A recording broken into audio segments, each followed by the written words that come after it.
La troisième étape de la CD1 consiste à déterminer quel moyen de défense on va utiliser, que Louis va utiliser pour défendre dans le fond son village dans Clash of Clans, soit dans Gemtown. Il y a le choix entre trois options, soit le mortier, le canon ou la tour d'archer. Premièrement, concernant le mortier. Les informations concernant le mortier étaient dans le fond qu'on avait une zone à couvrir qui était d'une aire égale à 51,53 cm². La zone du mortier était de forme circulaire et on donnait seulement le rayon dans la situation. Faites attention quand on vous donne un calcul, soit comme ici, on sous-entendait qu'il fallait calculer l'aire d'un cercle. Ben, si on ne l'a pas vu en cours, ben, je vous ne le demanderai pas. Donc, il faut trouver un autre moyen d'arriver au même résultat. Donc, ici, on n'avait pas à calculer l'aire de la zone où on pouvait placer le mortier, soit dans le schéma qui était présenté.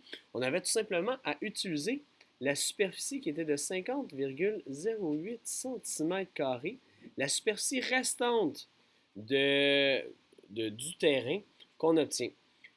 Quand on obtient la superficie du terrain, on remarque que la superficie disponible pour le mortier est supérieure à celle disponible sur l'ensemble du terrain du village. Donc, c'est sûr et certain que c'est impossible que le mortier entre, peu importe la circonférence ou l'aire du cercle présenté, c'est sûr et certain qu'il ne rentre pas à l'intérieur du village. Donc, c'est sûr qu'on élimine la partie concernant le mortier.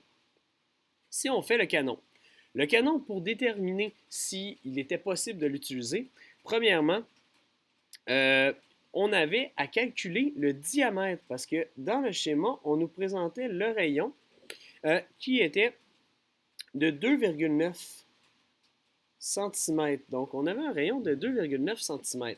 Donc, il fallait utiliser la première formule en partant de la circonférence divisée par pi pour déterminer la mesure du diamètre. Donc, on faisait au total le 17,84 cm qui était la circonférence divisé par 3,1416. Moi, je vous conseillais d'utiliser le 3,14. On obtient pratiquement le même résultat. Donc, si on utilise le 3,14, donc 17,84 divisé par 3,14, on obtient un total de 5,68 arrondi au centième près. Donc, c'est exactement la même chose. Donc, c'est le même résultat qu'on utilise 3.14 ou 3.1416 dans cette situation-là. Mais ce n'est pas suffisant. Donc, pour trouver par la suite l'équivalence en termes de rayons, pour comparer les deux rayons, ben, il fallait prendre le diamètre. Donc, ici, 5,68 divisé en 2, parce que le rayon, dans le fond, est la moitié de la mesure du diamètre, on obtient 2,84 cm comme mesure de rayon.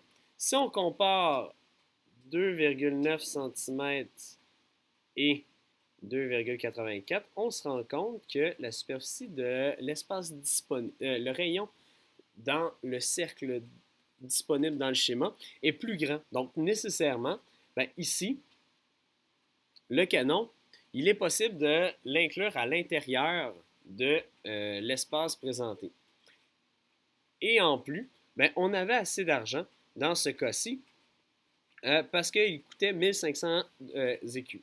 La dernière option, c'est la tour d'archer. La tour d'archer, ben, premièrement, on sait qu'il y a assez de place, donc c'est sûr en termes de superficie, on est correct.